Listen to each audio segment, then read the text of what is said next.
Olá, você que acessa a metaltv.com.br. Hoje o assunto é o Dia da Consciência Negra, que vai ser comemorado no próximo dia 20 de novembro. Para isso, eu vou conversar aqui com o assessor sindical da FETIM, a Federação dos Metalúrgicos do Paraná, com o Robson Vieira da Silva, o Jamaica, né? Ele que vai falar mais sobre essa data importante, o Dia da Consciência Negra. Jamaica, bom dia, tudo bom? Me fale um pouco mais sobre a importância dessa data, né? A importância dessa bandeira de luta. Bom, o dia 20 de novembro é uma data comemorada para lembrar a morte de Zumbi dos Palmares. Foi um líder na época do Quilombo que lutava pela liberdade e pela igualdade dos negros. E com a morte de Zumbi, houve a necessidade de estar lembrando não só a morte dele, mas também os desafios que passaram a ser constantes. O que pouca gente sabe é que Zumbi dos Palmares, embora nascido livre, ele foi capturado e entregue a um padre, e com 12 anos de idade ele falava fluentemente latim e era bom em matemática e ajudava na celebração da missa como coroinha. Com 15 ele retorna para o Quilombo, pelo simples fato de entender que ele era mais necessário na luta pela condição do negro realmente de liberdade, e constitui o Palmares sendo aceito pelo seu conhecimento automaticamente como um líder. Então já nascia ali a liderança de Palmares. E com a sua morte em 20 de novembro, os negros continuaram a resistência, né? E hoje lembramos essa data por quê? Porque ainda o negro continua tendo uma situação de dificuldades. São várias dificuldades de acesso ao mercado de trabalho, muito que se melhorou, mas ainda temos essa necessidade. É fácil você ver instituído várias colônias de várias descendências, de várias miscigenações. Você não tem instituído uma colônia do negro, né? Temos lá alguma situação dos quilombos sendo legalizados, mas elas não acontecem de fato porque é um conflito muito grande. Certo. Né? Quando envolve terras de origem quilombolas, o fazendeiro acha que ele tem o direito daquela terra, e o negro que nasceu, viveu toda uma vida ali, acha também que ele tem direito, né? nessa situação.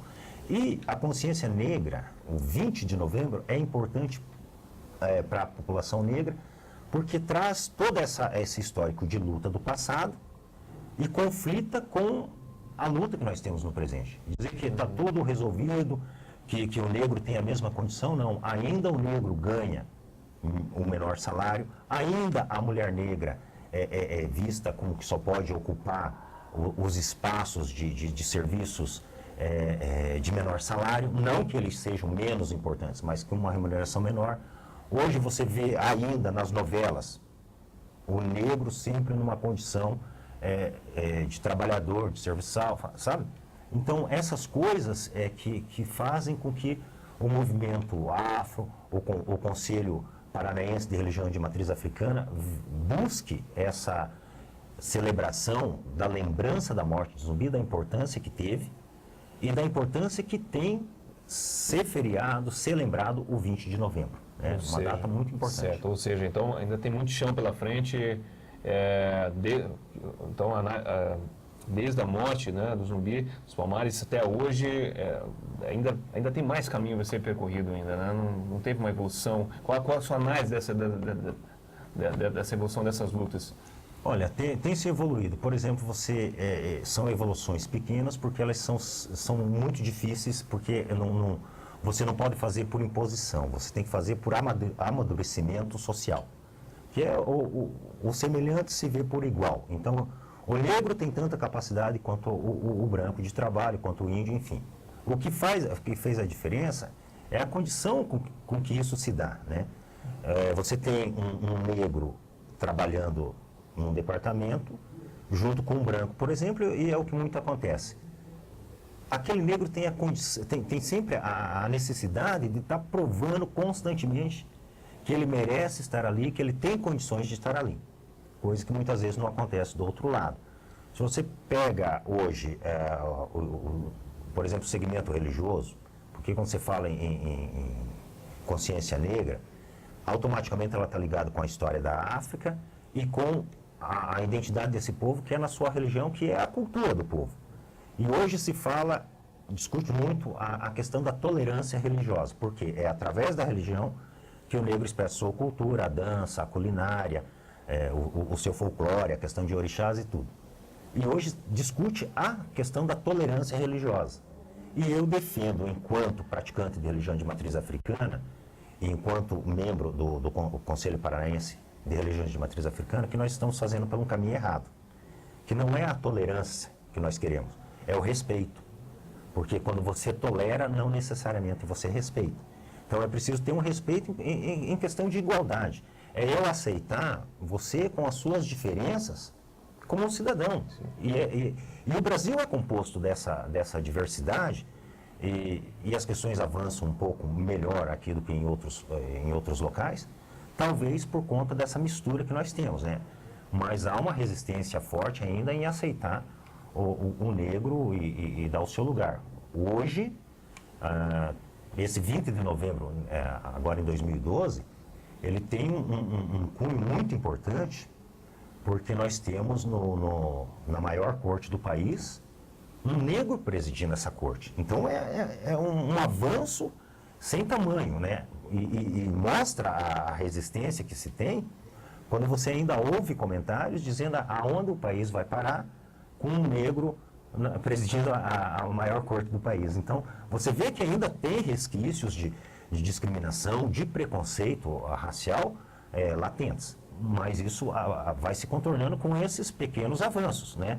Não vou dizer aqui que o fato do ministro Joaquim Barbosa assumir a Suprema Corte vai mudar tudo. Não, porque ele tem um caminho no judiciário e tal, mas isso abre um espaço para que o negro realmente se vala desse exemplo e busque também o seu crescimento e a sua valorização.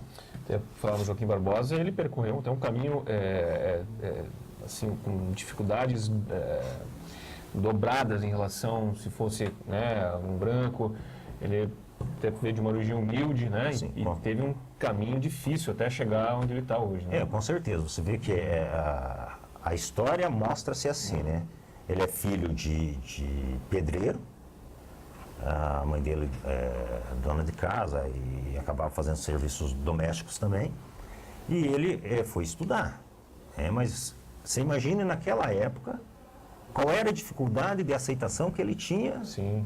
Numa escola. Encarar o preconceito. Encarar o preconceito e tal. E a entrada dele no judiciário se deu através de um trabalho que ele começou prestando serviços no tribunal.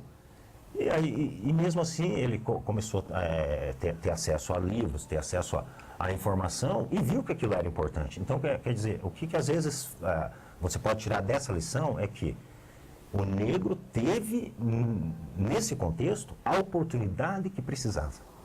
E ele soube aproveitar a oportunidade. Então, o que o movimento afro busca e a mobilização do 20 de novembro busca é justamente que não queremos uma condição melhor do que a de ninguém. Nós queremos uma condição igual. Né?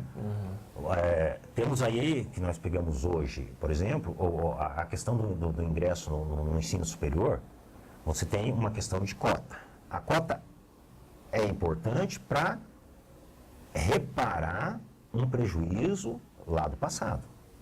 Prejuízo histórico. Um prejuízo histórico, que é onde, se você entra na seara de todo o contexto do negro, você tem a abolição da escravatura, né, no 13 de maio, que para toda a sociedade afrodescendente é a maior fraude que teve na história. Quer dizer, o negro a partir de hoje é livre, sem casa, sem emprego, sem dignidade, porque quando veio da África para cá, tiraram o seu nome, apagaram a sua identidade, colocaram nele um nome de branco, que ele não sabia o que é, e se perdeu o registro da sua descendência, de quem era. Aí você tem essa liberdade, e aí o negro se olhou e falou assim, tá, hoje eu estou livre, eu posso fazer o que eu quiser da minha vida, mas como fazer? O que aconteceu? Voltou para a senzala pedindo emprego e foi trabalhar nas culturas de café e açúcar a troco de moradia e comida. Mas isso ele tinha enquanto escravo. Ele tinha a senzala, que é onde ele continuou morando, e o senhor da fazenda era obrigado a alimentá-lo porque era tratado assim, curiosamente, né? Um animal bem alimentado produz mais. Então era essa a questão que era o negro. Tanto é que o negro sempre foi tido como um animal de trabalho na época da escravatura e era avaliado pela questão da qualidade dos seus dentes. Né? O negro de dente bom era o negro sadio. E essa comparação nós temos o quê? Quando nós vamos comprar um cavalo. Né? Você olha o dente para saber a idade do cavalo. Sim. E aí, dessa liberdade toda, não houve uma evolução. Por exemplo, você pega a colônia do italiana, que deu uma grande contribuição também para a evolução do país, mas eles vieram com uma condição diferente, vieram com terras para produzir, com uma estrutura, e conseguiram manter a sua história porque ninguém passou uma borracha. Né? Até 10 anos atrás, 10, 15 anos atrás, capoeira era tido como uma arte criminosa. Mas por quê? Porque era um resquício que vinha do negro. Né? Então, tudo que vem do negro, ele é tido como uma situação ruim. Né? Hoje as pessoas costumam dizer, e é comum você ouvir a frase, olha, vai lá e faça, mas não vai fazer um serviço de negro. Tem um bando de negrinho roubando. Então, quer dizer, são essas coisinhas que parecem pequenas, mas estão embutidas do preconceito. Me incomodam. Né? Eu digo assim, as pessoas falam, mas é brincadeira. Eu falo assim, não, brincar com uma condição que diminui alguém não é brincar. Né? Porque, como diz assim, né? Nas pequenas brincadeiras acabam sendo ditas grandes verdades. Né? Então, às vezes, a pessoa usa desse artifício para diminuir e tal, e eu falo assim, o negro também tem que se colocar no seu lugar. Eu tenho uma forma de pensar e de agir que eu tenho a capacidade de ir e desenvolver o meu trabalho com a mesma qualidade de qualquer outra pessoa. Né? Não é porque eu tenho uma descendência africana, eu sempre digo assim, eu tenho um pé na senzala, que eu sou menos do que alguém, não. Eu respeito e admiro os meus ancestrais, porque deles, a nossa condição atual hoje, da luta deles, da educação que eles tiveram, né, é que se faz a sociedade hoje. E essa sociedade, ela precisa amadurecer e entender que há espaço para todo mundo e que as pessoas precisam ser respeitadas enquanto pessoas, né, independente da sua cor de pele, independente da sua classe social. Acho que Tá certo. Agora, mas só para fechar esse nosso assunto aqui, queria que você falasse um pouco mais sobre o Conselho Paranaense de Matriz de Religião, Africana. Como é que funciona isso aí? É um conselho instituído por sacerdotes de culto de religião africana, candomblé, e dentro do candomblé as suas várias nações, digamos assim, Queto, Jeje, Angola e Nagô. E esse conselho, ele busca regulamentar, na verdade, o exercício da religião de matriz africana e o exercício da condição de sacerdote. Né? Porque, embora a Constituição nos assegure o direito de exercer a religião, ainda há preconceitos. Você pega, por exemplo, o candomblé, ele é tocado basicamente com tambores. E se houver reclamação de barulho, a polícia vai lá e depende do segmento religioso, que é o destacamento que vá no local, você tem problemas. Mas do lado da casa de candomblé, tem um bar, tocando um som e tal, e a polícia não incomoda. Então, quer dizer, é uma forma de preconceito. Outra atuação do Conselho é a busca de uma parceria com a Secretaria de Estado do Meio Ambiente, da preservação do ambiente como um todo, né? Porque para o praticante de religião africana, para nós de candomblé, toda a nossa essência de vida, ela vem da natureza. E se eu não tiver natureza, eu não tenho orixá. Se eu não tiver orixá, eu não tenho caminho. Então nós precisamos do rio limpo, das matas preservadas, da situação ambiental tratada, e nós tratamos as manifestações da natureza como nós tratamos os nossos orixás, como nós tratamos a nossa vida. Então, basicamente é isso, é uma educação do nosso povo de Candomblé também para que preserve a natureza, porque como nós dizemos muito para os nossos iniciados, nós sempre dizemos, a primeira palavra que eles ouvem dentro de uma casa de Candomblé é Kosse Ewe, Kosse Orixá. Sem folha, sem orixá.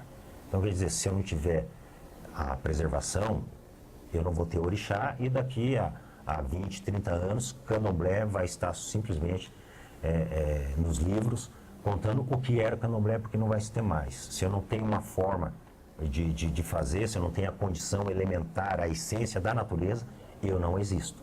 Então, o Conselho bate muito forte nessa questão de, primeiro, educar o nosso povo. Que é a situação assim, eu não preciso ir lá e colocar uma montoeira de coisas na natureza, na beira do rio, sujar, poluir. Não preciso fazer isso. Eu posso fazer a minha oferenda para o meu orixá, né? Faço a oferenda ali, sem agredir a natureza. Porque é contraditório, né? Eu digo, eu preciso, é minha essência de vida, a natureza. E eu vou lá e agrido, estou agredindo quem é a minha própria vida. E pior, né, desrespeitando o meu ancestral. Porque se você pegar na cultura africana, há um segmento muito importante que às vezes cai no esquecimento. Você pegando por grau de importância na questão da cultura africana, o mais importante é pai e mãe vivo, pai e mãe quando morto, e em terceiro lugar, o orixá. Aí por que assim? Porque eu preciso respeitar meu pai e minha mãe enquanto estão vivos, que vão me dar educação, que vão me dar caminho, que vão passar a história dos ancestrais. Depois que eles partem por ou fazem a sua passagem por que é a morte, eu preciso respeitá-los mais ainda, porque de lá eles estão vendo se eu estou aplicando aquilo que eu aprendi. E depois, em terceiro lugar, o orixá. Por quê? Porque o orixá vem em terceiro lugar porque só tem um orixá e a capacidade de cultuá-lo se eu tiver o aprendizado do meu ancestral. Então você vê que as coisas caminham, nada é isolado. Então, essas questões afloram todas na comemoração do 20 de novembro, porque não é só uma questão do negro. O negro tem, quando se fala da consciência negra, resgata toda a história, não consigo desvincular a consciência negra da história da África, da escravidão, né? Porque elas estão tão ligadas, estão muito próximas ainda. E para isso a gente tem que continuar lutando, tem que continuar buscando, e acima de tudo, o negro tem que acreditar em si e deixar aquela coisa de sempre eu preciso de uma diferença ou eu preciso de uma facilidade. Eu defendo que o negro é capaz igual qualquer outra pessoa. O que nós precisamos é de oportunidade igual. E quando eu falo em oportunidade igual, nós resolveríamos muitos problemas sociais quando eu tiver uma escola pública de qualidade, os cursos superiores públicos realmente voltados para quem precisa. Ou seja, se você pegar e colocar a escola pública de qualidade, o ensino superior, exclusivamente para quem estudou e é oriundo de escola pública, você consegue ter uma igualdade, né?